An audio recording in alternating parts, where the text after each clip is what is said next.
여러분 진짜 큰일 났습니다. 아니 축하드립니다. 지금 우리가 주목해야 할 것은 당장의 가격이 아닙니다. 지난 몇 년간 리플 시장을 둘러싼 가장 뜨겁고 불편했던 진실, 바로 시장의 주도권이 우리가 알던 방식과 완전히 달라지고 있다는 압도적인 데이터가 포착되었기 때문입니다. 크립토 미디어에서 터져나온 개인 매수 시대는 끝난 것 아니냐? 라는 도발적인 제목에는 우리가 받아들여야 할 거대한 구조적 변화가 숨겨져 있습니다. XRP를 여기까지 이끌어온 것은 다름 아닌 전 세계의 수많은 개인 투자자들, 리플암이었습니다. 그런데 이제 와서 개인 시대가 끝났다라고 선언하는 건 도대체 무슨 의미일까요? 단순히 비트코인 현물 상장 지수 펀드 시대가 열리면서 기관 자금이 들어왔다는 수준을 넘어선 시장 참여자의 근본적인 체질 변화를 의미합니다. 오늘 셈은 이 불편한 진실을 파헤쳐 왜 이것이 우리에게 엄청난 역사적 기회인지를 논리적으로 증명해 드리겠습니다.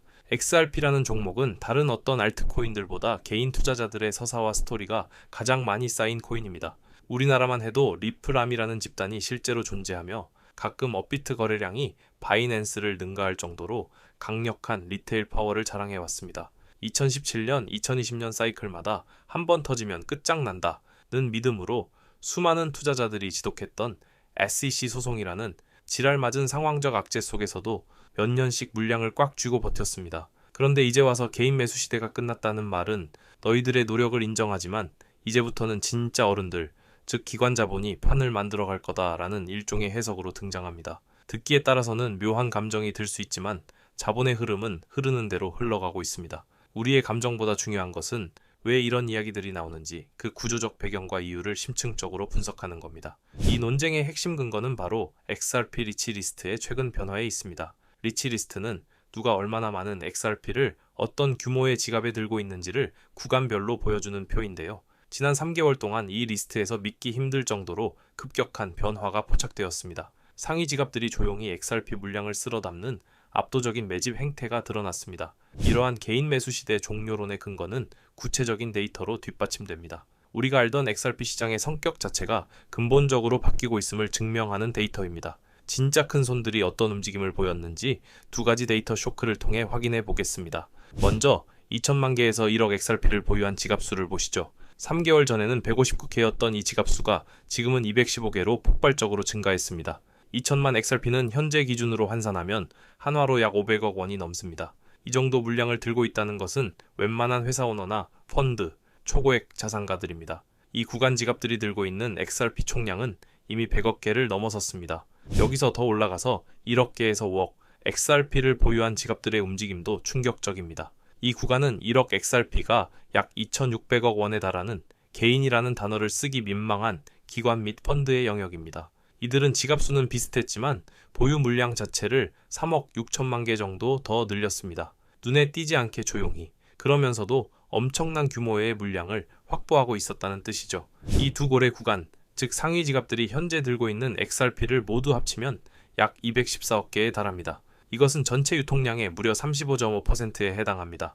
유통되는 물량의 3분의 1 이상이 소수의 거대 자본에게 집중되고 있다는 것은 XRP 시장의 시세 영향력과 가격 결정권이 큰 손에게로 완전히 기울어지고 있다는 명확한 신호로 해석될 수밖에 없습니다. 가장 중요한 것은 타이밍입니다. 이 모든 매집이 일어난 3개월 동안 XRP 가격은 고점인 3.66달러까지 올라갔다가 다시 거의 반토막에 가까운 구간까지 미끄러졌습니다. 가격은 폭락했는데 그 공포의 기간 동안 상위 지갑들은 추가로 40억 개가 넘는 XRP를 주워 담았습니다. 이 데이터는 개인 투자자들이 공포에 질려 손절매를 할 때 기관들은 이를 절호의 매집 기회로 활용했다는 기관의 흔들림 없는 확신을 보여주는 증거입니다. 그렇다면 개인 매수 시대는 끝났다는 말을 어떻게 받아들여야 할까요? 이는 개인이 완전히 사라졌다는 말이 아닙니다. 실제로 소액 및 중형 지갑 수는 크게 줄지 않았습니다. 핵심은 개인이 시장을 좌우하던 힘의 비중이 줄어들었다는 겁니다. 마치 어떤 동네의 집 100채 중 80채를 동네 사람이 가지고 있었지만 큰 부자가 30채를 더 사서 동네 전체의 시세 영향력을 큰 손이 쥐게 되는 구조와 같습니다. 개인은 여전히 존재하지만 시장의 가격 결정권은 이제 거대 자본으로 이동하고 있는 거죠. 우리가 있던 리테일 중심의 판 위에 이제는 ETF, 인덱스 펀드, 기관 자금이라는 더 크고 단단한 판이 얹혀진 것입니다. 구조적으로 보면 우리가 있던 판 위에 더 큰 판이 올라타고 있는 상태입니다. 이것을 긍정적으로 보면 XRP가 드디어 월가 기준에 맞는 제도권 금융자산의 반열에 올랐다는 확신을 가질 수 있습니다. 이는 리플 기업의 본질적 목표인 전통 금융과의 브리징 전략과 완벽하게 일치하는 흐름이라는 점에서 엄청난 의미를 가집니다. 이러한 구조 변화는 실제 가격 움직임에도 영향을 미칩니다. 과거 리테일이 주도하던 시절에는 뉴스 하나의 김치 프리미엄이 10%씩 폭발하고 극심한 변동성을 보였습니다. 하지만 기관의 비중이 높아지면 달라집니다. 이들은 분봉이 아닌 월봉이나 연봉을 보며 호흡이 길고 분할 매집 유지 청산 패턴을 따릅니다. 결과적으로 단발성 펌핑은 줄고 계단식의 구조적 우상향 움직임이 대세가 될 겁니다. 이제는 오늘 몇 퍼센트가 오르내렸나 보다 ETF 총액이나 고래지갑 이동 상황을 봐야 이들의 전략을 따라잡을 수 있게 됩니다. 솔직히 말해 개미들이 운전석을 꽉 잡고 있었던 시대는 이미 지나갔습니다. 이는 초기 애플을 샀던 개인 투자자가 시간이 지나 월가의 수조 단위 자금에 주가 결정권을 넘겨준 것과 같은 자연스러운 자산의 진화입니다. 하지만 개인의 가치가 사라진 것은 아닙니다. 커뮤니티가 만드는 서사와 시장의 현장 온도는 여전히 기관 투자자들에게 중요한 시그널이 됩니다.